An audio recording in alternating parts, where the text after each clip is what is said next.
Bien, entonces ahora vamos a ver esta última clase sobre problemas sagitales.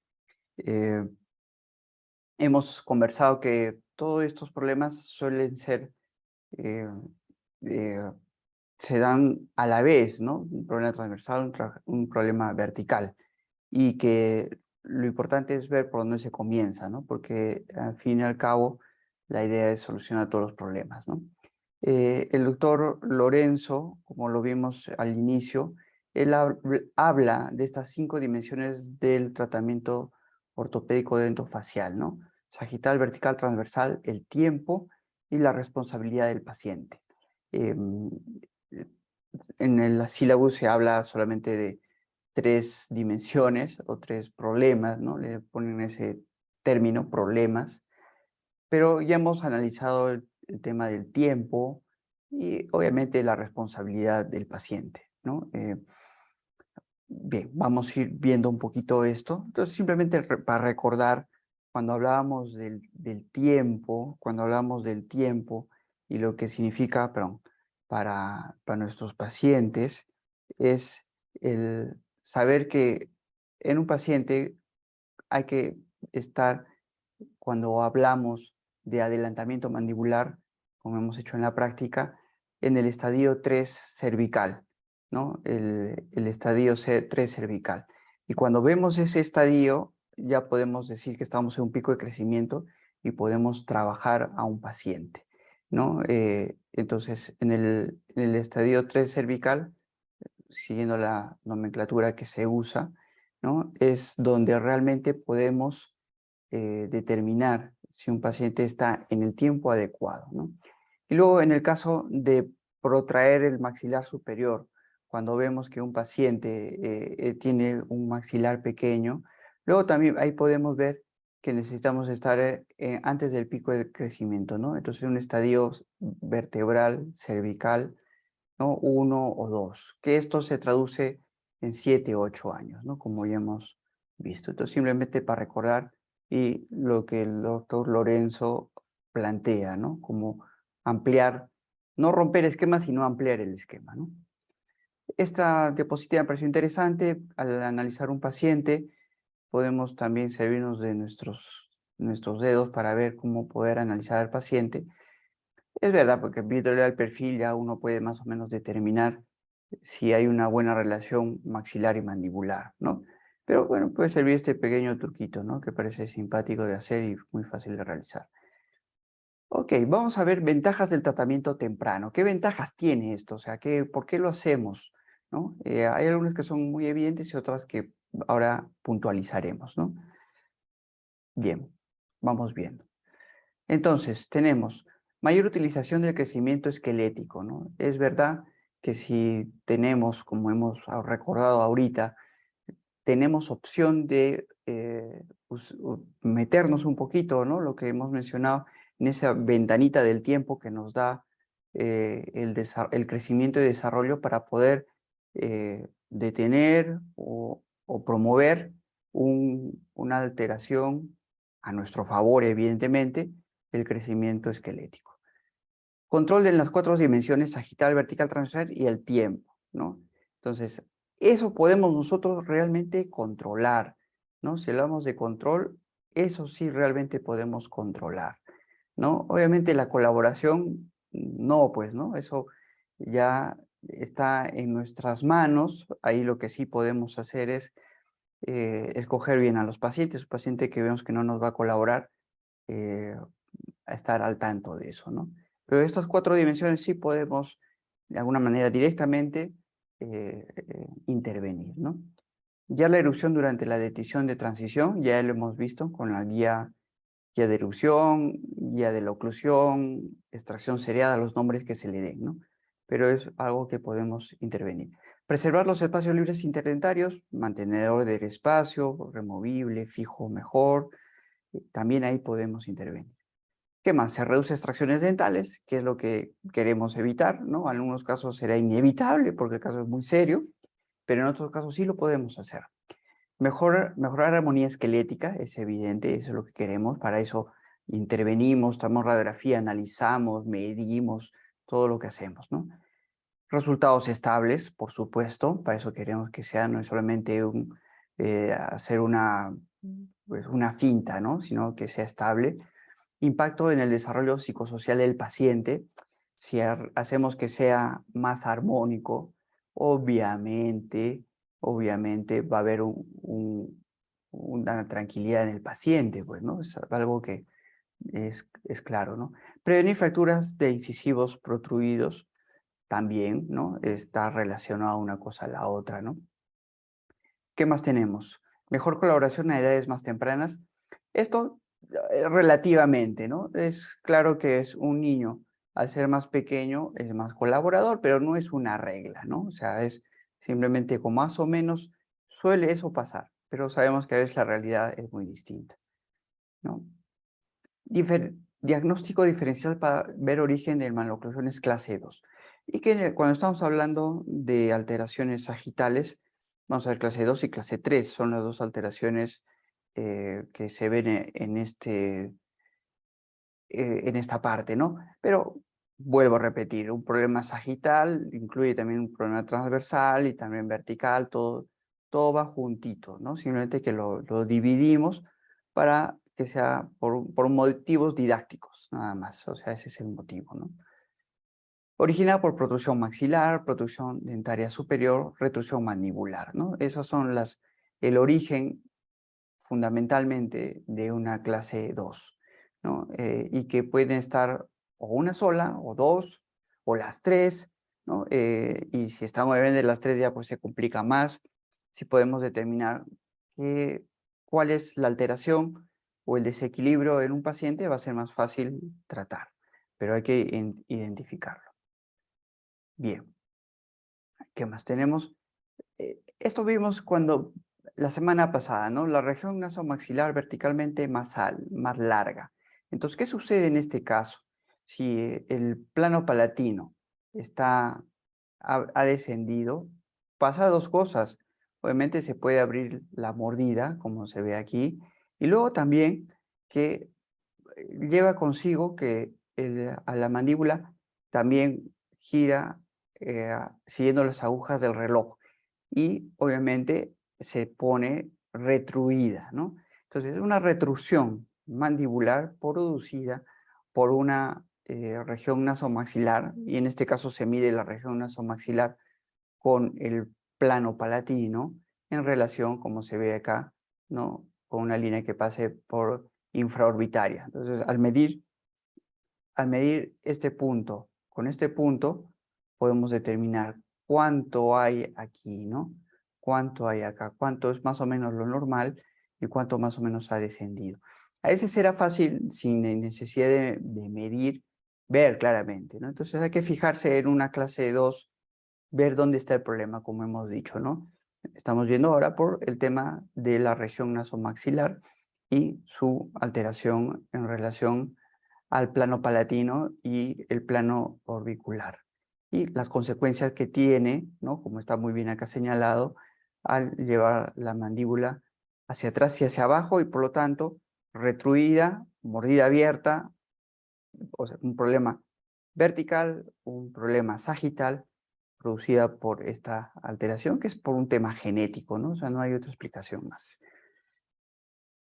Acá algo similar, simplemente viendo las radiografías, ¿no? Esto gracias al doctor Leopoldino Capelosa, que estas radiografías. Bien, y luego el diagrama es del doctor Enlow, ¿no? Para darle lugar a los autores que han hecho este trabajo.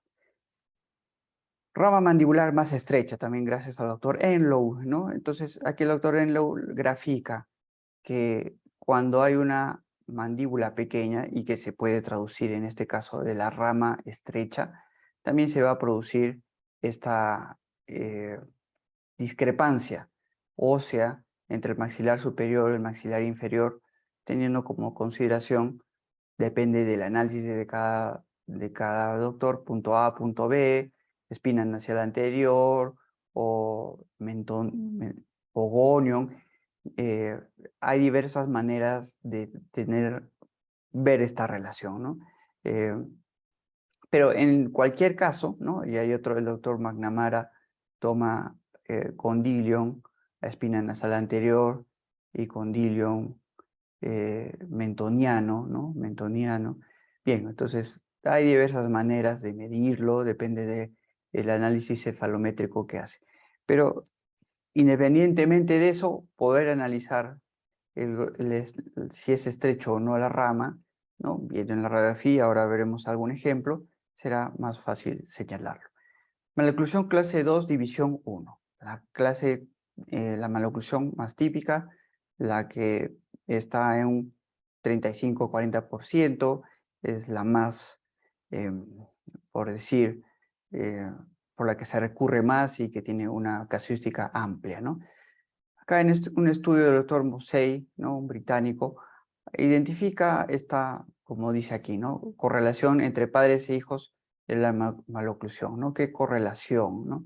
Lo importante es la palabra correlación, no dice relación causa-efecto, sino correlación, ¿no? Entonces, porque no todo es así, ¿no? No es automático. Entonces, la mamá y el hijo, ¿no?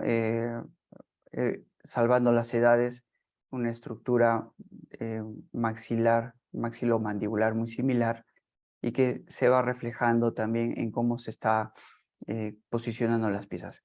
¿Qué tenemos acá de ventaja? Porque podemos ver, al ver a la mamá y al ver al hijo, al ver a la mamá podemos estar viendo la película más adelante, ¿no? Que cómo termina la película, ¿no? Y más o menos la película, entre comillas, ¿no? Termina así, ¿no? Entonces, esto nos puede servir de referencia de cómo podemos ayudar al hijo de esta señora y poder adelantar la mandíbula, retruir el maxilar, contener, es decir, todas las terapias que se nos podamos ofrecer dependiendo del diagnóstico de este paciente. Entonces, solamente es un ejemplo de maloclusión clase 2, división 1, que está caracterizado fundamentalmente por esa protrusión maxilar, fundamentalmente, ¿no? Y que puede estar relacionada o no a una retusión mandibular relativa, ¿no? Porque aparentemente hay una mandíbula pequeña, ¿no? Que puede ser también, ¿no? Pero fundamentalmente es una región nasomaxilar bastante protruida, ¿no? Bien, y que también puede estar acompañada de una disminución del plano palatino, ¿no? Por sí solito o por alguna alteración de la base craneal anterior. Eso ya se puede ir determinando en la radiografía. Protrusión maxilar. La mandíbula tiene dos posiciones en cierre. En céntrica se retruye y en habitual se adelanta, ¿no? Entonces, podemos ver eso, ¿no? Que se puede retruir, hay como dos posiciones de cierre, algunos dicen que es doble mordida, y lo veremos en estos pacientes, ¿no? En esto que estamos comentando, que a veces los pacientes muerden en dos lugares diferentes, ¿no? Uno como que se acomoda más atrasito, ¿no? O más adelante como suele morder. Entonces, hay esa discrepancia de posición de cierre que es muy eh, significativo en esta clase de maloclusión. Acá esto vamos a pasarlo rapidito porque ya lo hemos visto, lo puse de ejemplo en anteriores clases. Una severa clase 2, división 1 con twin block, ¿no? Un niño de 13 años, ¿no? Ya lo hemos visto, ayudado de microimplante. 24, y acá quiero resaltar simplemente eso, recordar, pero es que lo vimos. 24 meses de tratamiento, 2 años de tratamiento, 13 años. El twin block, para que sea eficaz a grandes rasgos, obviamente hay que determinar, es 9 años. A los 9 años, 8 años, dependiendo de la maduración cervical, puede ayudarnos un twin block. ¿Qué hace el twin block? Adelanta la mandíbula, es lo que hace. Con la idea de tratar de ayudar a promover un alargamiento del cuello del cóndilo, ¿no?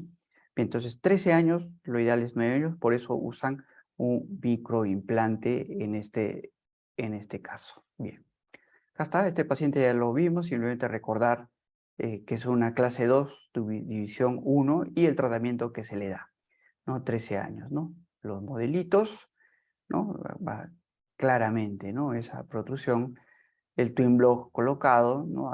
Una ayuda a ese adelantamiento mandibular, ¿no? Y que en este caso, como ya creció el paciente, Lo único que se logra es una nueva, una reposición del cuello del cóndilo y de la fosa glenoidal. Hay una reconfiguración, ¿no? Porque se está forzando 2 años, 2 años, y con contención, o sea que puede ser 3 años, ¿no? Eh, una remodelación de la relación cóndilo con la fosa, ¿no? De alguna manera se adelanta la fosa y el cóndilo después de tantos años, ¿no? Después de 2, 3 años. Entonces, eso es lo que se puede hacer ahí. Ya no puedo alargar el cuello. Lo único que es adelanto y se reconfigura, ¿no? La fosa y el cóndilo. Bien, entonces ahí está este twin block, ¿no? De colorcitos para que se note la diferencia, cómo se fuerza la mandíbula hacia adelante, ¿no? Con esa traba, ¿no? Aquí en esta zona, acá, en esa traba, ¿no? Se adelanta esta mandíbula, ¿no? Bien, y acá es obviamente un tratamiento bastante sofisticado, por decir de alguna manera, con mini tordillo, brackets, removible, fijo, implante, o sea, se le mete de todo pues al paciente, ¿no? Pues es un caso complicadito, ¿no? Bueno, el avance, ¿no? Simplemente, ¿no? Y los modelos. Acá simplemente fijarse que lo que no se pone en las fotos, porque sería muy largo, era que acá se ha aplanado la curva de Spee, ¿no? Si se dan cuenta, estos incisivos inferiores, ¿no? Están bastante extruidos, ¿no? Entonces, se ha disminuido la curva de Spee y acá los modelos se nota eso claramente, ¿no? Y eso ya no nos pasa. Bien. Entonces, un casito de la revista Ajodo, ¿no? La parte cefalométrica, los cambios para ver el antes y el después. Bien, caso final. Esto ya lo habíamos visto, simplemente recordar. Tratamiento no quirúrgico de un adulto clase 2 esquelética, división 1, con severo overjet. Es un paciente mayor de 51 años, también de la revista Jodo, este casito, ¿no?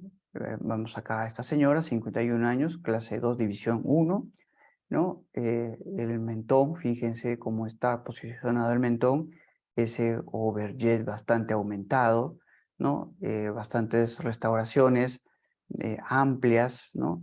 Eh, eh, diastemas, bueno, un caso complicado, ¿no? ¿Qué se puede hacer un paciente a esta edad? No quirúrgico, nos decía, ¿no? Entonces, porque un paciente decía, no, esto es cirugía, hay que ampliar la mandíbula o poner hueso en el mentón, no sé, puede ser como simplemente camuflar, ¿no? Camuflar el tema, ¿no? Bien, entonces acá se hace varias cosas, ¿no?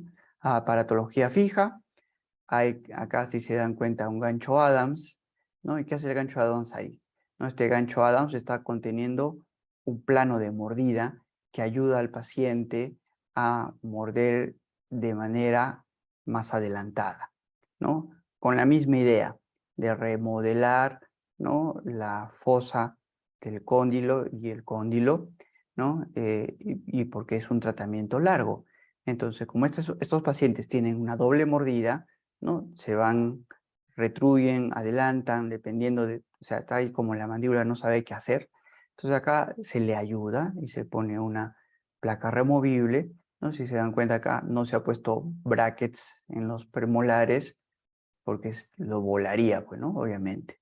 Entonces para estar esa plaquita y ayude eh, a, a solucionar el problema oclusal, ¿no? Ya, entonces acá vemos claramente que ya no solamente es un tema estético, ¿no? Estamos ayudando a un paciente a reconfigurar su ATM, ¿no?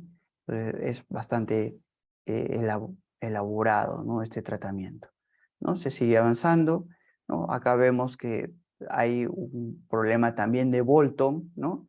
Hemos explicado que es un problema de Bolton, ¿no? Esos diastemas, hay una discrepancia, ¿no? Alveolodentaria, ¿no? Y se nota esos diastemas, ¿no? Se avanza, caso terminado, ¿no? Y acá estos diastemas. Oye, doctor, qué feo estos diastemas, ¿no? Qué feo, ¿no? Bueno, lo bonito, ¿no? Desde el punto de vista de ortodoncia, es esta intercuspidación. Esto es lo bonito y lo funcional y lo estable. Esto acá se puede solucionar con estética, ¿no? Se puede solucionar, ¿no? Veremos el siguiente y acá además de estética, prótesis se cambia, ¿no? Si vemos la anterior, acá estas restauraciones que estaban, pues son amplias, ¿no? Se cambian, donde todo este tratamiento protético, y acá con resina simplemente se va llenando un espacio, porque es un problema de Bolton. O sea, ¿qué quiere decir ese Bolton, no? Que los anchos de los dientes no corresponden con su componente óseo, ¿no? Que son más anchos los superiores que inferiores.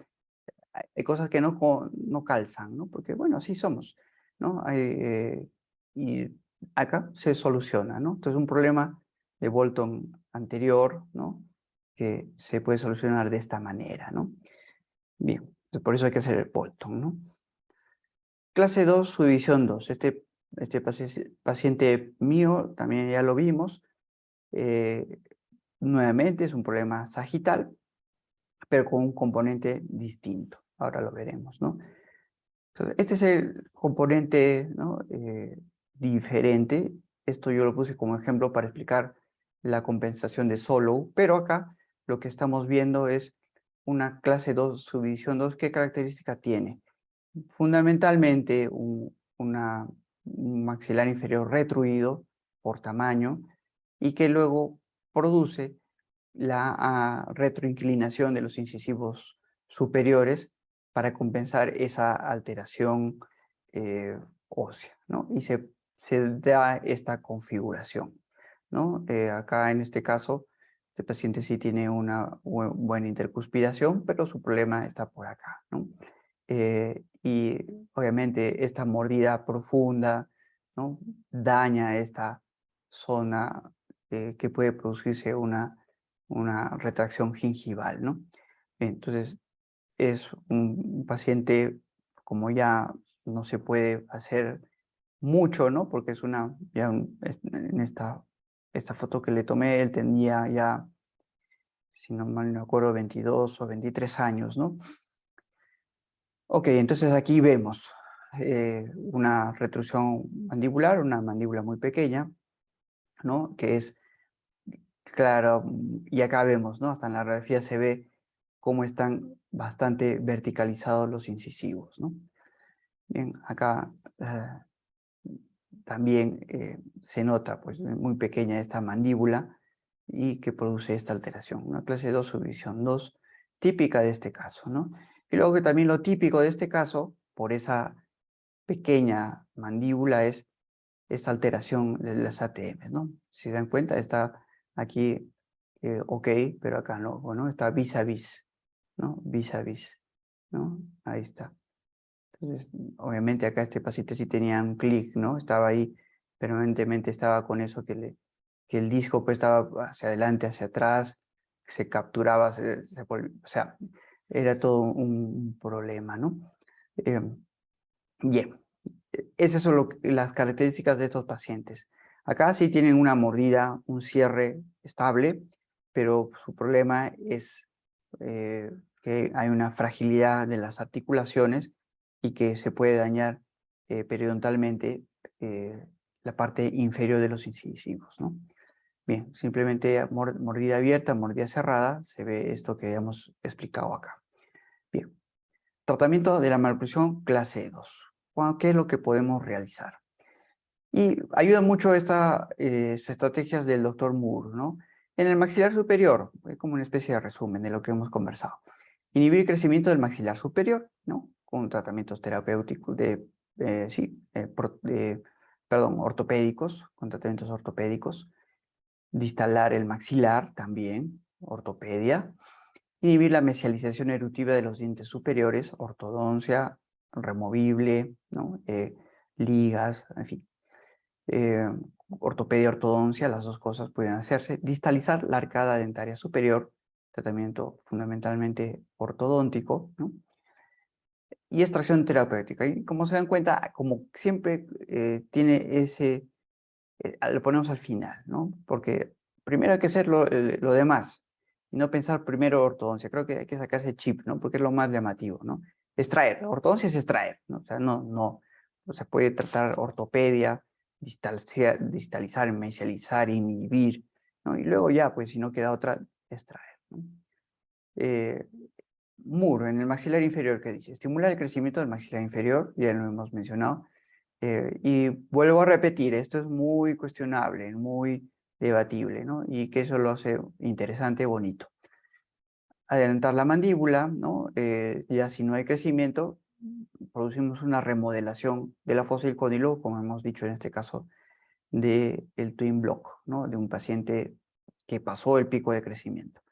Estimular la mesialización eruptiva inferior, bueno, eso con placas, ¿no?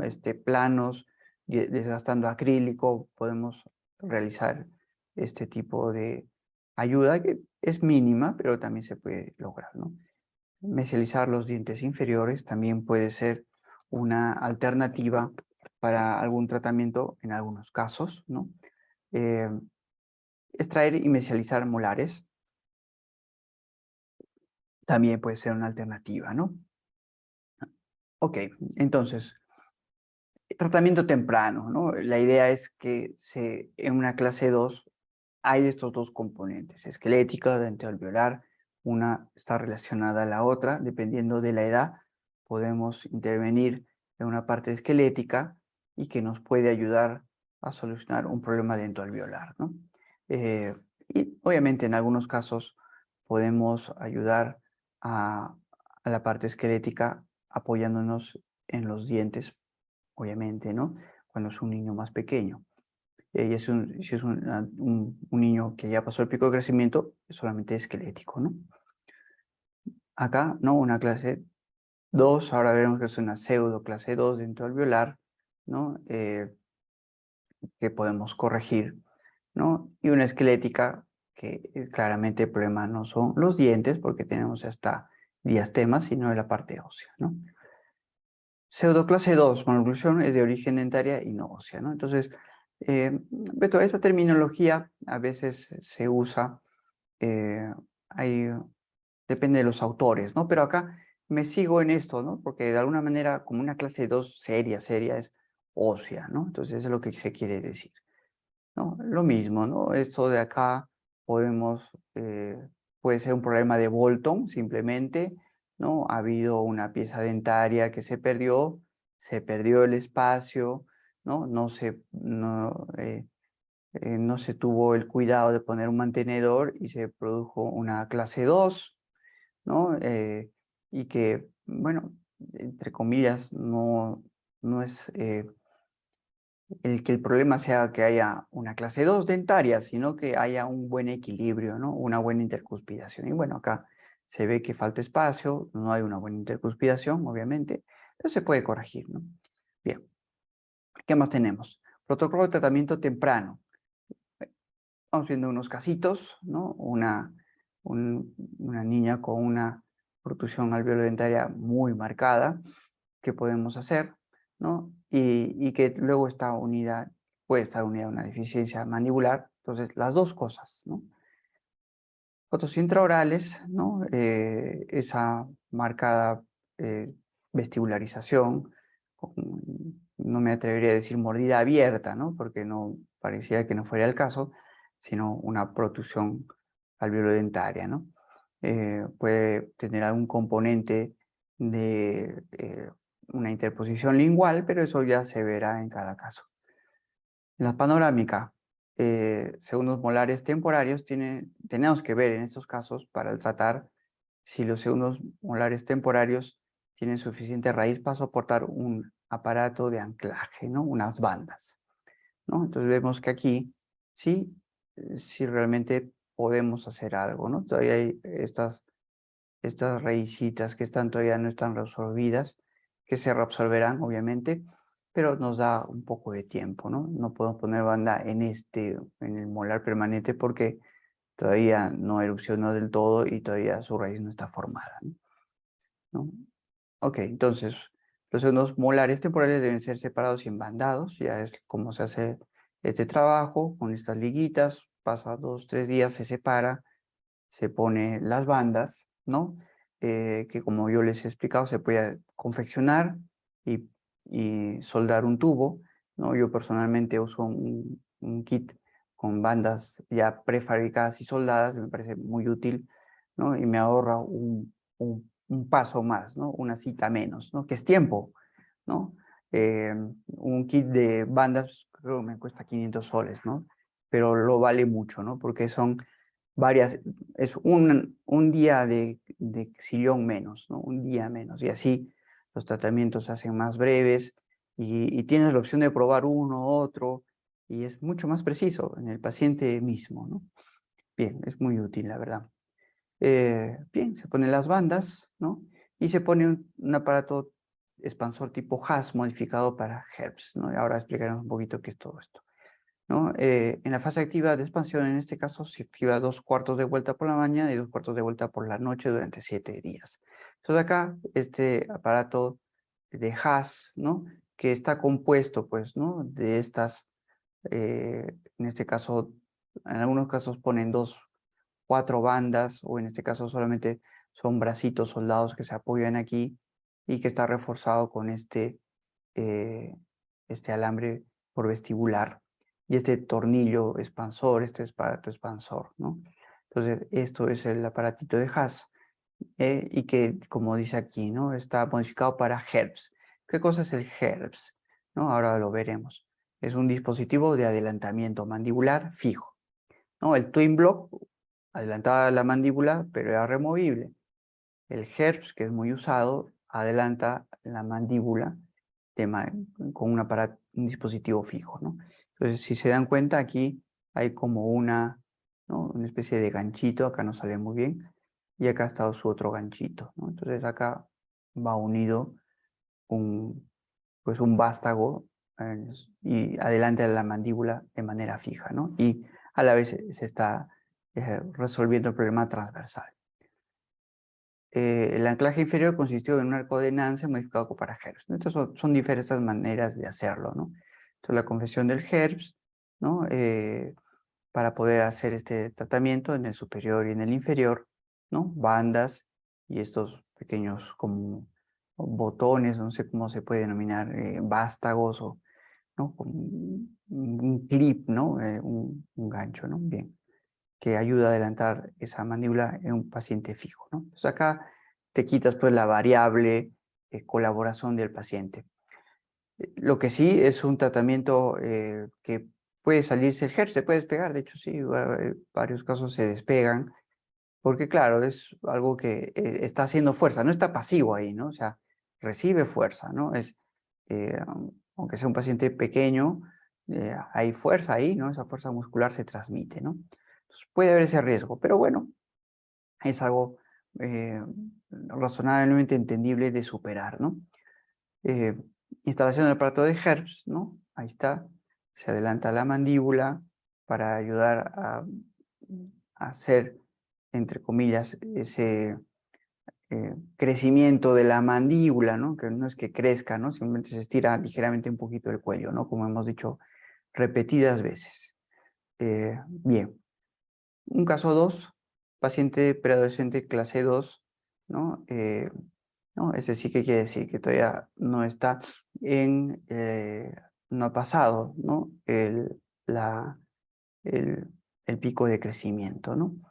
¿No? Entonces, simplemente aquí ese maxilar inferior retruido, ¿no? Tratamiento temprano del patrón 2, estos son diapositivas del doctor Leopoldino Capelosa y él usa este término patrón 2, ¿no? Es muy propio de él, ¿no? Pero entendemos que es clase 2, ¿no? Aunque él hace sus matizaciones, pero bien, no viene eso al caso. Entonces, un tratamiento similar, ¿no? Este expansor con dispositivo de HAS que se le adiciona un HERPS, ¿no? Para adelantar la mandíbula. Se adelanta la mandíbula y luego se hace la contención con el Bionator, ¿no? El Bionator, que es este aparato que yo lo presenté la semana pasada, ¿no? Para contener el movimiento realizado, ¿no? Se puede usar Bionator o una placa de Schwartz, una plaquita con architos Adams, arco vestibular, que ayuden a hacer lo mismo del Bionator. Pero bueno, y con una parte de mordida para mantener adelantado el maxilar. Pero el Bionator es muy útil también para esto, ¿no? También se puede usar. El aparato se usó durante un año, se utilizó Bionator con contención hasta el final de la adolescencia, ¿no? Entonces, Bionator, un año o dos, ya depende del momento que se realizó el tratamiento, ¿no? Y los resultados conseguidos. Resultados de la primera fase del tratamiento temprano durante el avance mandibular, ¿no? Entonces, se nota un equilibrio, un mejor equilibrio maxilar mandibular, ¿no? Entonces, sí, después de todo esto se puede lograr esto. Se sigue avanzando con el tratamiento, aparatología fija, ¿no? Para corregir la inclinación de los incisivos, obviamente, pero ya es una fase más breve, ¿no? Para hacer esto. Bien, aparatología fija, fotos finales del tratamiento, ¿no? El paciente ya con sus años. Y lo que quiero fijarme aquí es que se den cuenta es, ya hay un mejor equilibrio, pero todavía se mantiene ese maxilar inferior, a pesar de todo lo realizado, ligeramente hacia atrás, ¿no? Lo ideal sería que esté un poquito más por delante. Pero es una gran cosa, ¿no? Se ha logrado una mejor relación, un mejor equilibrio. No es el mejor, pero es bastante aceptable, ¿no? Comparación del niño ya y de un paciente ya casi adulto, ¿no? Bien, clase 3, ¿no? Que son los pacientes más complicados, digamos, ¿no? Fundamentalmente, ¿qué vemos acá? Prognatismo mandibular, ¿no? Que en este caso es lo que, ¿cómo nos damos cuenta? Bueno, acá simplemente vemos la curva de Arnett que analizamos, que la tiene, ¿no? Está equilibrado, ¿no? Y se ve claramente que acá hay un prognatismo mandibular, ¿no? Bien. Retrognatismo maxilar, ¿no? Acá claramente no hay pues, curva de Arnett, es una carita aplanada, ¿no? Y hay una aparente, una mandíbula relativamente grande, porque solamente el maxilar superior no lo eh, produce ese efecto, ¿no? Pero sabemos muy bien que el problema no es el maxilar superior, sino el problema es el maxilar superior y no el maxilar inferior, ¿no? Entonces, tener es como esa visión marcada de lo que encontremos en los pacientes simplemente viéndolos, ¿no? Simplemente viendo su rostro, ¿no? El perfil, ¿no? Bien, un niño, 7, 8 años, ¿no? Con tendencia a clase 3, ¿no? Vemos nuevamente, ¿no? Una cara aplanadita, no tanto, pero sí ligeramente aplanada, ¿no? Y que puede tener una clase 3, ¿no? Porque más o menos se ve que hay una mordida más o menos vis a vis, ¿no? Entonces, un niño a esta edad no debería tener este perfil. Un niño siempre tiene la mandíbula ligeramente retruida, ¿no? Y acá el perfil es recto, ¿no? Entonces, que veamos un niño con un perfil recto ya nos debe llamar la atención, ¿no? Eso no es normal, ¿no? Entonces, obviamente esta mandíbula, cuando crezca el niño, pase el pico de crecimiento, va a ser una mandíbula muy amplia. Y eso puede también ser una cosa mixta, ¿no? Maxilar superior pequeño, mandíbula amplia, ¿no? Entonces las dos cosas pueden tener relación. Entonces, sé que se pone una máscara de Petit, se protruye el maxilar superior con estos ganchitos, ¿no? Ganchito aquí, ganchito acá, ¿no? Hay varias maneras de hacerlas, ¿no? Y acá se puede poner este acrílico. ¿Para qué hacemos esto, no? Para tratar de que toda la fuerza se propague a los dos maxilares y no sea solamente algo dental, ¿no? Sino que sea, y va bien adosado el acrílico al, al paladar, ¿no? Eso obviamente se tiene que higienizar lo mejor posible, ¿no? Y si el paciente es colaborador, nos va a ir muy bien, ¿no? Se usa la máscara Petit, 14 horas más o menos, diarias, unos 8 meses, y se puede hacer que esa maxilar superior esté en el lugar que le corresponde estar. Otro casito, ¿no? Esto es de la doctora una doctora británica, Laura Michels. Entonces, en este casito, bien serio, pues, ¿no? Clase 3 por un maxilar superior retruido, se da todo esto. Es tan retruido que está por dentro del maxilar inferior. Entonces, ¿qué hacer? ¿No? Nuevamente, muy similar, máscara de Petit, ¿no? Con este dispositivo con tornillo de expansión y con este dispositivo adhesivo de McNamara, ¿no? Esto lo usa el doctor McNamara con estos ganchitos y protruye, eh, se protracciona, es el término, se protracciona el maxilar superior. Bien, se logra un mejor equilibrio. Obviamente acá hay muchas cosas que mejorar, ¿no? Se logra, pues, retirar, hacer que ese maxilar superior, pues, no esté ahí capturado por el inferior, ¿no? Si esto se mantiene en el tiempo, pues va a ser un caso bien complicado ya de cirugía, ¿no? Entonces acá es un tratamiento a tiempo, ¿no? Por ejemplo, esto es a tiempo. Este es el tiempo adecuado para hacerlo, ¿no? El tiempo adecuado. Si lo dejamos pasar, se va a convertir en un caso de cirugía. Entonces, en los tratamientos que hagamos, que son estas intervenciones, que en estos casos pueden ser muy, pues acotadas, ¿no? 8 meses de tratamiento me evita una cirugía y obviamente un aspecto desagradable, ¿no? ¿Cómo puede comer un paciente así, pues, ¿no? O sea, ¿no? Trae muchos problemas. Entonces hay que ayudar a estos niños, ¿no? Bien, se avanza, ya hay exfoliación de los dientes y hay una mejor intercuspidación. Pues el niño se tiene que corregir muchas cosas, esa curva de Spee está pues muy marcada, ¿no? Corregir la angulación de los laterales, etcétera. Se puede hacer mucho, pero ya pues es un cambio bastante marcado, ¿no? Arco extraoral, esto ya lo vimos un poquito, lo vamos a pasar un poco rápido.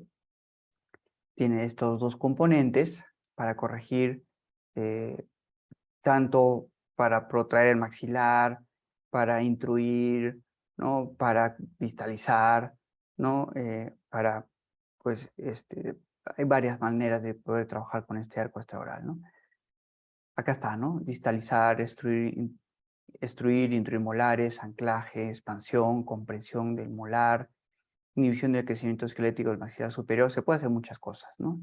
Es muy útil el arco extraoral. Confección del arco extraoral, hay varias maneras de hacerlo. Acá se opta por hacer estos loops, ¿no? Alrededor de, de los premolares, ¿no? ¿Por qué? Porque a veces es largo, ¿no? Y dependiendo de nuestro paciente, no lo podemos cortar mucho, ¿no? Y se hace estas pequeñas alteraciones, ¿no? De acá, de que se ve un alambre grueso, ¿no? Si se dan cuenta, ¿no? Puede ser 1.5 más o menos, ¿no? O 1.2, vean. Es estos loops para lograr que entre, para no cortar en demasía nuestro arco y poder entrar, ¿no?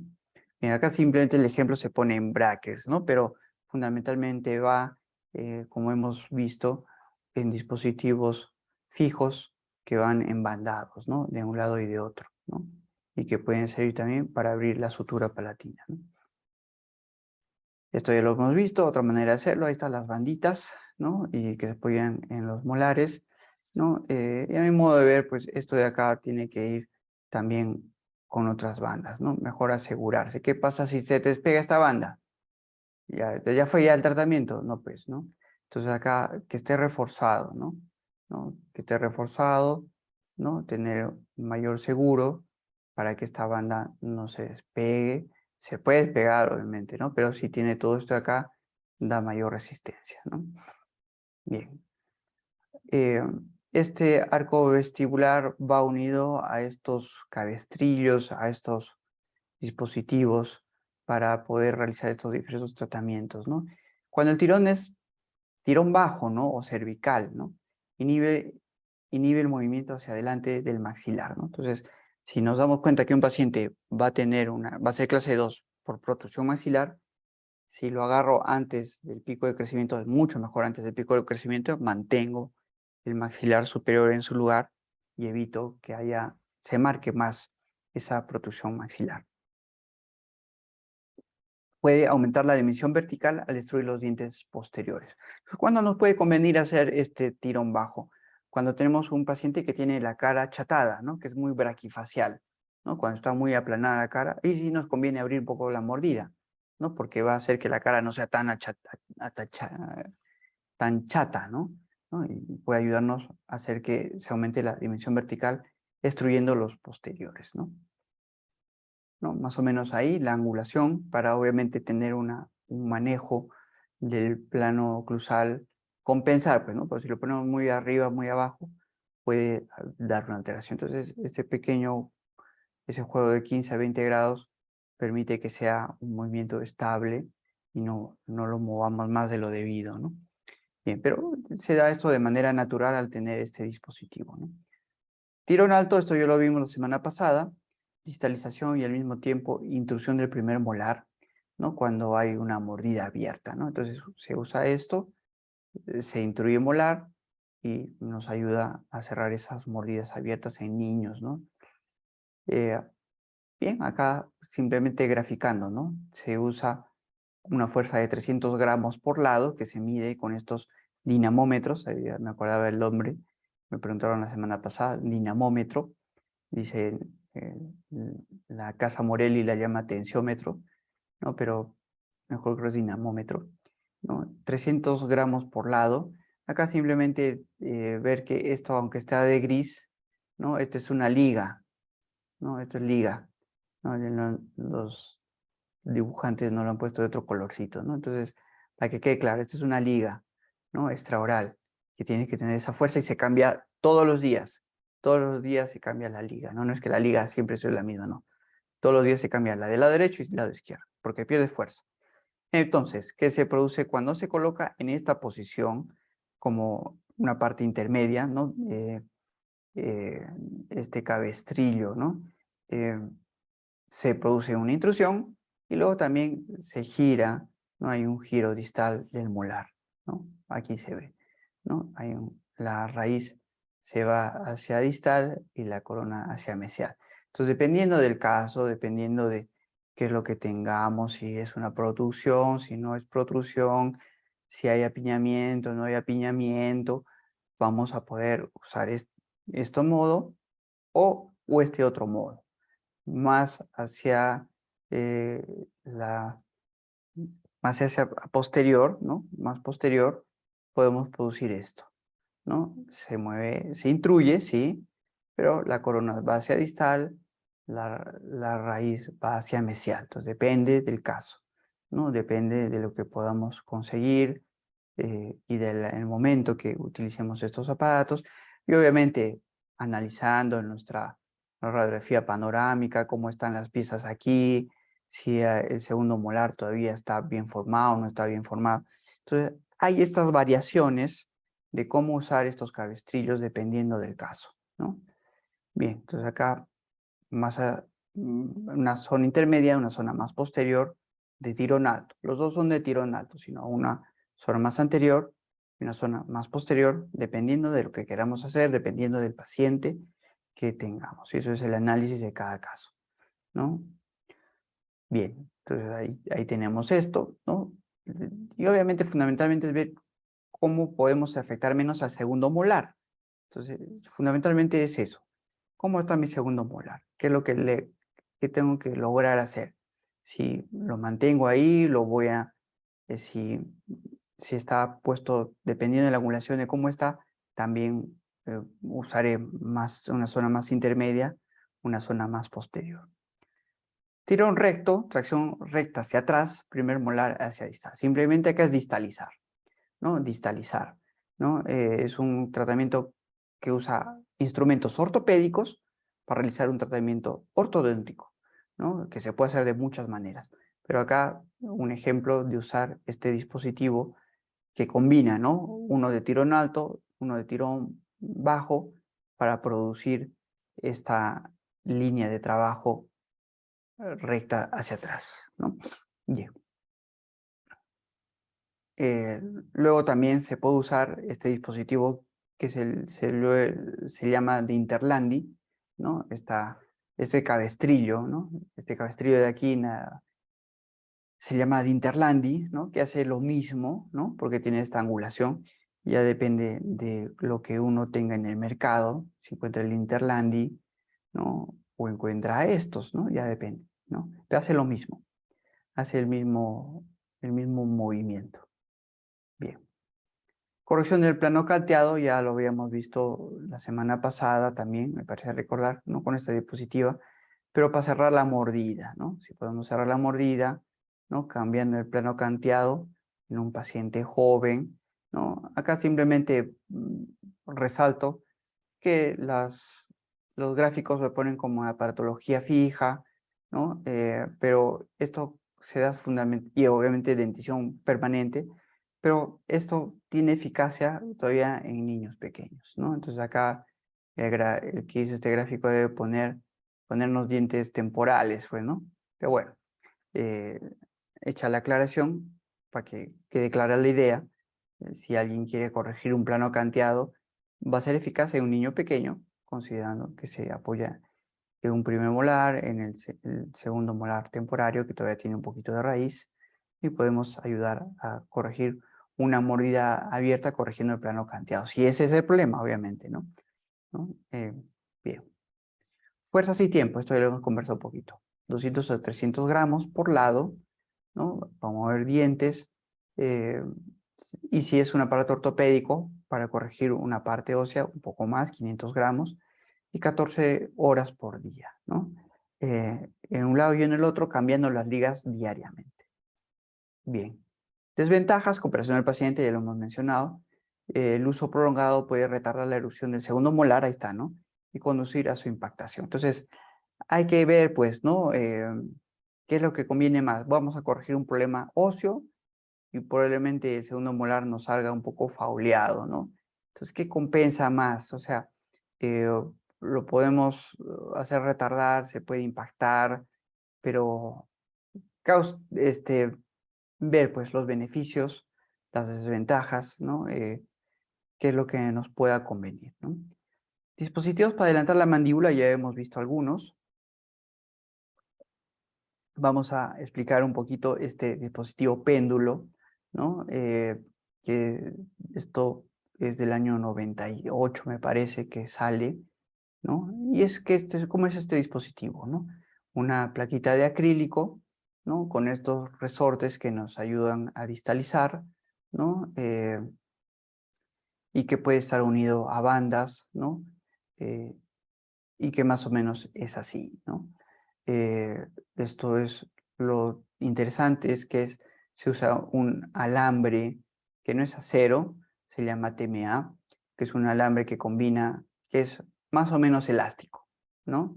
No es un alambre NITI como se usa en los brackets, que es un alambre muy flexible, ¿no? Entonces es una cosa intermedia entre el acero y el alambre NITI, y se llama TMA, ¿no? De repente lo han visto en materiales dentales. Entonces, este alambre semielástico nos puede ayudar con estos loops a distalizar, como se está viendo aquí, los molares, ¿no? Y ganar espacio para corregir un apiñamiento o una protrusión dentaria, ¿no? Entonces, el péndulo es muy útil porque es de fácil confección, es doblar el TMA con los alicates, con estos dobleces que no son nada difíciles de hacer, colocarlos aquí, ¿no? Acá no tengo la posibilidad de hacerlo, ¿no? Pero lo podemos ver más adelante, me parece. Bueno, entonces, esto se introduce en este tubo, pero este alambre está como suelto por acá, ¿no? A ver, mejor si lo pongo así. Está como, este bracito está como suelto y lo introducimos en el tubito, entonces hace su fuerza, ¿no? ¿No? Pro- eh, Produce que esa fuerza distalice esos molares, ¿no? Entonces siempre tener cuidado con el segundo molar, ¿no? El segundo molar. Bien, eh, entonces, sigamos. Entonces acá un ejemplo que puede ir acompañado este péndulo de una aparatología fija, con una técnica 4x2, ¿no? O de frente con dientes, perdón, con aparatología fija en un paciente ya que tiene 12 o 13 años, ¿no? Entonces se va ganando espacio a punta de distalizar el molar, ¿no? Y si tenemos espacio, ver también acá cómo está la tuberosidad del maxilar, si hay hueso, ¿no? Podemos hacer que el segundo molar ocupe el espacio de una tuberosidad que está de alguna manera disponible, ¿no? Para distalizarla. Entonces hay que ver todos estos análisis, la tuberosidad, el segundo molar, ¿no? Y podemos solucionar un problema, ¿no? De protrusión sin extraer, simplemente distalizando.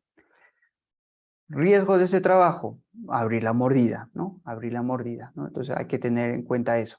Si tenemos un paciente de mordida abierta, pues no va a ser conveniente hacer un péndulo, ¿no? Obviamente, ¿no? No es lo mejor. Entonces, tener eso en cuenta.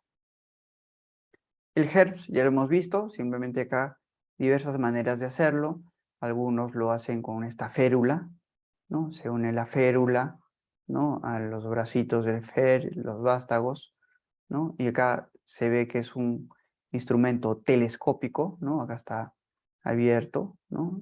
Y que este bracito, la longitud del bracito telescópico se puede medir dependiendo del paciente, se corta, se adapta, ¿no? Es muy usado el HERPS, ¿no? Acá otro aparatito, ¿no? Twin Force, que tiene esta otra alternativa que es muy simple. Hace lo mismo, pero depende de las marcas que se tengan, ¿no? Luego el APM, que es un dispositivo brasileño que hace el mismo trabajo, que es un vástago más largo, que se apoya en la aparatología fija, ¿no? Que simplemente remodelar, ¿no? La fosa y el cóndilo, ¿no? El Forsus, ¿no? Que también es usado, que tiene el mismo principio. Y el MARA, ¿no? Es otro dispositivo más pequeño, ¿no? Que hace un trabajo similar. Pero acá, si se dan cuenta, usa coronitas, ¿no? Entonces ya depende del paciente. Bien, y esta última parte, cirugía antes de la ortodoncia u ortodoncia antes de la cirugía. Entonces, ¿qué es lo que yo quiero poner acá, ¿no? Eh, Esto es para que tengan una idea, ¿no? Hasta acá, esto también es de tener una idea, conocer todos estos dispositivos que se tienen para corregir una clase 2. Pero luego acá, al ver cirugía antes de la ortodoncia o ortodoncia antes de la cirugía, hay diversos protocolos para trabajar, ¿no? Y en los protocolos que se tienen, tenemos que a veces conviene hacer antes cirugía, ¿no? Y después ortodoncia, o eso es al revés. Entonces ahora vamos a ver los dos casitos donde se grafica esto. Cuando se hace ortodoncia primero, vamos a ver este caso, este paciente que tiene un problema transversal, vertical, estético, ¿no? Diversos problemas, ¿no? Pues bastante serio, ¿no? Se toma modelos, se analiza el caso, ¿no? Y se produce que pues, hay muchas cosas por donde tenemos que comenzar a abordar a este paciente, que no solamente es un problema dental, sino es también un problema óseo, ¿no? Esta desviación de la mandíbula, ¿no? Es un problema óseo, ¿no? Si solamente viéramos, si no le viéramos las fotos extraorales, uno puede ver que el caso no sería tan complicado, ¿no? Aparentemente, ¿no? No parece que sea muy difícil, pero cuando uno le ve la cara a esta chica, pues ya se ve que es un problema bien serio, ¿no? Y igual los modelos. Ok, las radiografías, vemos que hay un problema del cuello del cóndilo, está marcado en amarillo, ¿no? Ese problema condilar que habrá que determinar cuál es el origen, ¿no? Porque se ha producido esa alteración, una caída, un problema hormonal, eh, puede haber muchos motivos, ¿no? Bien. Entonces acá, ortodoncia primero, cuando se dice ortodoncia primero es que estamos llevando a este paciente a una cirugía posterior, ¿no? Entonces, se arregla todo, se confecciona toda la terapia considerando esa alternativa de tratamiento, ¿no? Se corrige todo pensando en futuro, ¿no? Y se consigue esto, ¿no? Aparentemente, cuando se hace este tipo de ortodoncia, uno puede decir, acá pues, ha habido una cierta mejora, ¿no? Una cierta mejora. Obviamente hay muchas cosas que cambiar, ¿no? Pero ya es un paciente que está preparado para una cirugía al realizar este tipo de tratamiento ortodóntico, ¿no? Porque se ha corregido las piezas dentarias, se ha jugado con modelos y ahora se hace con software, ¿no? Pero antiguamente, muchos años, se ha hecho con modelos para ver, troqueleando modelos, a ver cómo vamos a hacer este paciente, ¿no? Y jugando con modelitos y ahora con software, se puede determinar cómo podemos realizar, ¿no? Como dice acá, ¿no? Después de haber hecho una distracción osteogénica del cuerpo mandibular derecho y la rama, ¿no?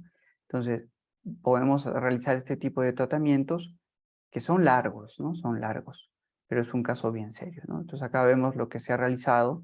Tiene un problema esta chica que no tiene cuello del cóndilo y se realice estas férulas, perdón, estos tornillos, estas placas, para lograr un mejor equilibrio, ¿no? De este paciente y que se realiza esta distracción osteogénica, ¿no? Bien, se hace esa cirugía superior e inferior, ¿no? Vemos también ahí arriba cómo están estas placas, ¿no? Con sus tornillos, ¿no? Pues se ha metido el cirujano un montón de luz, mucha mano, ¿no? Operación 1, operación 2, ¿no? Entonces es bastante serio este caso, ¿no? Entonces, de aquí se logra cerrar esa mordida, ¿no? Para poder lograr un mejor equilibrio, ¿no? Bien, también, y obviamente es un caso complicadito, tiene sus años, ¿no? Pero creo que es un cambio bastante marcado, ¿no? Esa pequeña desviación mandibular no se ha corregido del todo, pero es una diferencia abismal, ¿no? Pero ha sido tratamiento de ortodoncia, 2 años por lo menos. La cirugía 1, cirugía 2, ¿no? Que puede ser fácil unos 4 años, ¿no? Entre recuperación y todo. 4 años de tratamiento, es un caso serio. Entonces, en estos casos serios, ¿no? La ortodoncia primero es lo recomendable, ¿no? Y luego hacer la cirugía, ¿no? Bien, estos son estos casitos. Están los modelitos, ¿no? Tiene mucha mejor estabilidad. Evidentemente acá tiene que haber una mejora en la parte periodontal, alguna mejora estética, ¿no? Cambiar si vale, ¿no? Esa amalgama, ¿no? Y esa pigmentación en el molar, en el lado 6, bueno, habrá que ver cada caso. La superposición cefalométrica para ver los cambios, ¿no? En el verde, color verde es cómo quedó el paciente, en el rojo cómo vino, ¿no? Cómo se logró cerrar. Pero obviamente acá esta interposición no nos va a poder determinar una persona que tiene ausencia de cóndilo. El cóndilo, bueno, ahí hay un cambio mayúsculo, ¿no? Bien. Después de 5 años de tratamiento hay estabilidad, ¿no? Pues la paciente sigue ahí con pequeños defectos, pero bien, o sea, se ha solucionado un problema bastante serio, estético, y obviamente un paciente así está satisfecho, ¿no? Luego también sí hay cuando se da este tipo de tratamientos, hay un componente psicológico muy serio, ¿no? Porque un paciente, por ejemplo, ¿no? Volviendo un poquito acá, ¿no? Acá lo vemos fríamente, ¿no? Fríamente. Vamos a un paciente aquí, pues, está claro que tiene un problema también serio de mejorar su perfil facial, su rostro, ¿no? eh, debe haber también un sufrimiento psicológico, ¿no? Y un paciente que estamos 2 años con ortodoncia para conseguir simplemente algo que no se ve y el paciente sigue con ese mismo rostro, es un sufrimiento porque hay que tener bastante paciencia para soportar un tratamiento de 2 años y decir yo quisiera un cambio ya inmediato, ¿no? Pero siendo un caso tan serio, a veces es, mm, puede ser preferible hacer este tipo de tratamientos. Puede también haber el caso, porque acá uno cuando lo ve, eh, problemas ortodónticos serios, no es que lo tenga, ¿no? Sí, obviamente no hay una intercuspidación adecuada en el lado izquierdo, ¿no? En el derecho está mucho mejor, ¿no? Hay una protrusión, ¿no? Ese canino izquierdo superior está fuera del arco, ¿no? Pero son problemas que se pueden manejar. En este caso, pudo haberse dado que el paciente, por motivos psicológicos, pida, yo quiero que me hagan primero la cirugía, ¿no? Quiero que me mejoren esto, ¿no? Que de repente al paciente, y seguramente a un paciente le importa más que le ayuden pues a arreglar ese rostro tan desagradable que tiene, que estar pensando en una buena intercuspidación, ¿no? Aunque es importante, lo sabemos muy bien, pero el tema más importante acá era cuál era el estado psicológico de ese paciente. Acá no conocemos cuál es la vida de esta chica, pero hay que, porque el caso no lo menciona. Puede ser que no le haya importado mucho, ¿no? O sea, si no le importe su rostro, puede ser, ¿no? Que sea tan superada que no le tenga sin cuidado esta deformación facial que tiene, o pues al revés. Entonces, puede ser recomendable a veces hacer una cirugía primero, dependiendo del estado psicológico del paciente. Dicho esto, un paciente que pueda tener una cierta fragilidad psicológica, eh, también puede sufrir después de una cirugía, porque puede pensar que la cirugía le va a solucionar todo. En este caso que estamos viendo, nos estamos dando cuenta que ha sufrido el paciente por 2 cirugías. Mi pregunta es, ¿cuál ha debido ser el estado psicológico después de esta primera cirugía que estamos viendo ahora? ¿Ha sido la mejor? De repente tener expectativas muy altas y se ve que todavía no ha mejorado, porque obviamente no ha mejorado. Acá se dan, en el caso se da un salto, pues, ¿no? Porque ya nos dan las fotos extraorales de la segunda cirugía. Yo quisiera ver las fotos después de esta cirugía, a ver cómo está, ¿no? Probablemente se ha solucionado un problema, que es el problema más serio, en la falta de cuello de cóndilo, ¿no? Que equilibre la mandíbula. En ese momento, ¿cómo estaría un paciente psicológicamente? Bien. Entonces simplemente lanzo como ideas, que eso es los casos más complicados. Bueno, acá nos dan ya el casito como terminado, después de su segunda cirugía, ¿no? Y acá, obviamente, una paciente así va a estar pues, bastante contenta con el cambio que ha tenido, ¿no? Pero ha pasado por lo menos, como digo, 4 años de tratamiento, ¿no? 4 años de tratamiento. Bien. Bueno, entonces se ve que está contenta, ¿no? Entonces, ver que en estos pacientes donde se hace cirugía, el componente psicológico es bastante importante tener en cuenta, ¿no? Entonces, saber qué es lo que quiere el paciente. Bien, pero se ve que había que, en este caso, solucionar algún problema ortodóntico que se solucionó y luego proceder a esto, ¿no? Bien. Cirugía primero, ¿no? Ya hemos visto un caso donde se ha hecho ortodoncia primero y mi reflexión de que hay pacientes que se pueden matizar. Pero acá vamos a ver una cosa que es como claramente que se puede hacer cirugía primero. Bien, estas fotos son del doctor Graeber en su libro, ¿no? Un paciente que, pues una chica bien bonita, ¿no? Que solamente tiene un problema de un maxilar inferior pequeño, ¿no? Y luego de la cirugía se logra un mejor equilibrio de ese perfil, ¿no? Y obviamente una mejor sonrisa, ¿no? Esta chica, pues, está bien bonita con o sin cirugía, ¿no? Pero vamos a ver las fotos intraorales, ¿no? Las superiores son cómo llegó y las inferiores cómo quedó, ¿no? Entonces sí, hay un apiñamiento anterior, se puede decir que hay no hay una buena intercuspidación en el lado izquierdo, en el derecho sí está bien, ¿no? se me puede ocurrir que de alguna manera hay una ligera constricción maxilar pequeña que puede ayudar, si la abrimos, ¿no? a superar este apiñamiento, ¿no? Y si se ve, pues, ¿no? un overjet marcado, ¿no? Un maxilar inferior retruido, ¿no? Eh, y que puede tener un problema, ¿no?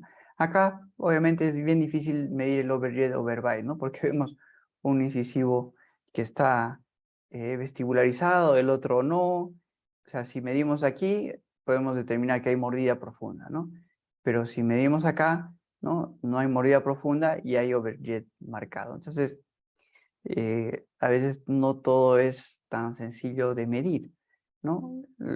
¿Y cuál es mi consejo acá? Simplemente ver, acá hay un apiñamiento, ¿no? Y que es bien difícil determinar esas medidas, ¿no? Que no es que no haya que tenerlas en cuenta, pero que si se dan cuenta dependiendo del problema que hay, ¿no? Obviamente acá también la curva de Spi pues está alterada, está ligeramente extruido estos incisivos inferiores, ¿no? Y que también en el tratamiento posterior, si se dan cuenta, ha mejorado, ¿no? Acá están los incisivos, acá casi ni se ve, ¿no? Ni se ven los incisivos inferiores, acá sí se ve, ¿no?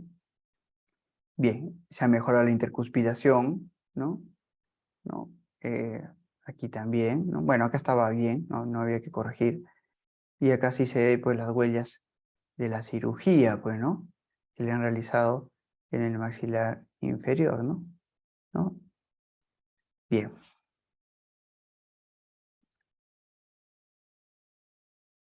Entonces, aquí en un paciente que no tiene problemas estéticos serios, ¿no? Sí hay algunos problemas ortodónticos que se pueden corregir y que se corrigieron, ¿no? Se puede hacer una cirugía primero y luego el tratamiento ortodóntico puede ser muy breve, ¿no? Porque ya se corrigió esas alteraciones. Entonces, dicho esto, requisitos para optar por cirugía primero. Que el cirujano maxilofacial conozca la oclusión dentaria, es importante eso, ¿no? Y una reflexión aquí, eh, es mejor porque sea un odontólogo que ha hecho una especialidad en cirugía maxilofacial que un médico que ha hecho especialidad en cirugía maxilofacial, ¿no? Acá en el Perú tenemos solamente que la San Marcos ofrece esa especialidad, que es una especialidad larga, 5 o 7 años, ya no me acuerdo bien. Es la especialidad de la odontología más larga, más complicada, ¿no? Pero que importante es que se conozca bien la oclusión dentaria y un odontólogo, y que además es cirujano maxilofacial, pues lo conoce mucho mejor, hace un trabajo mucho más fino que un médico, ¿no? Que un médico puede utilizar un micromotor, y no es broma lo que digo, un micromotor para poder hacer una cirugía, ¿no?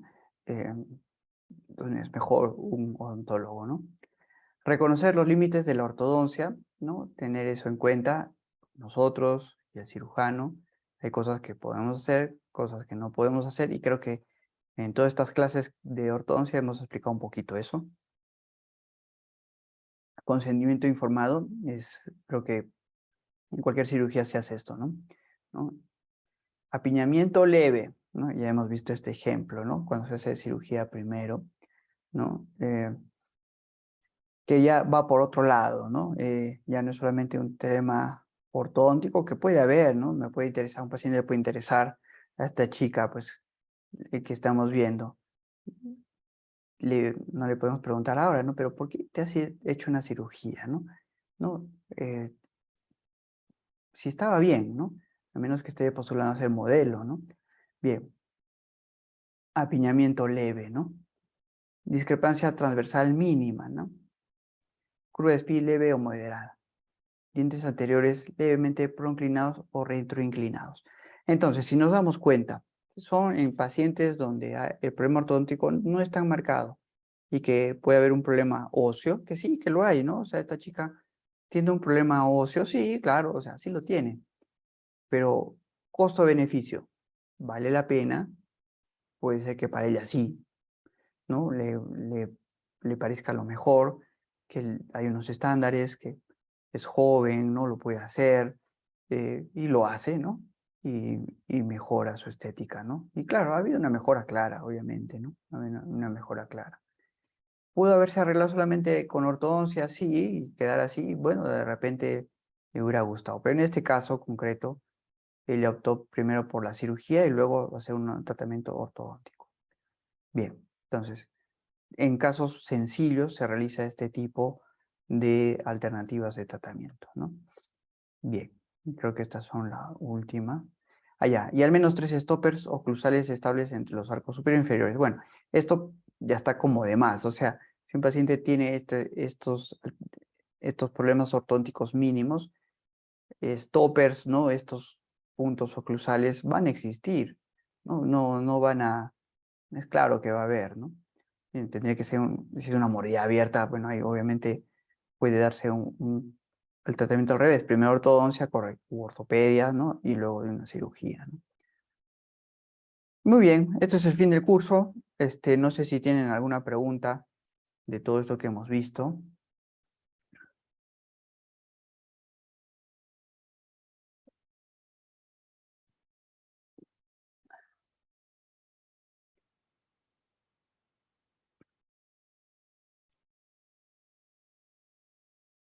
Bueno, me parece que no, ¿no? Bien, entonces en la tarde nos vemos.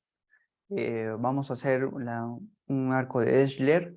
Entonces, el requisito para el jueves, ¿no? Ya es la última práctica, es tengan un modelo articulado. Si es en dentición mixta, mejor, ¿no? Pero si es adulta, no hay problema. La cosa es que esté articulado vis a vis, ¿ya? Vis a vis es el requisito. Les va a ayudar un montón, ¿no? Si lo hacen así con suelto va a ser bien complicado hacer el arquito de Eschler. Entonces, articulado en un matarrata, en lo que quieran, ¿no? En vis a vis, ¿no? ¿no? Vis a vis, y que tengan incisivos, obviamente, ¿no? Y alambre 0,9, los alicates, todo lo que hemos usado. Muy bien, si no tienen una pregunta, nos vemos en la tarde, entonces.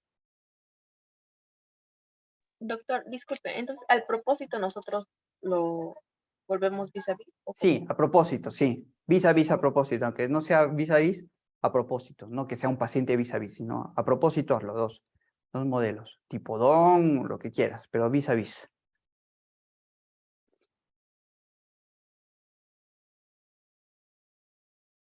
Muy bien, nos vemos entonces en la tarde. Hasta luego, doctor. Hasta luego, nos vemos. Hasta luego. Hasta luego, doctor. Hasta luego, hasta luego.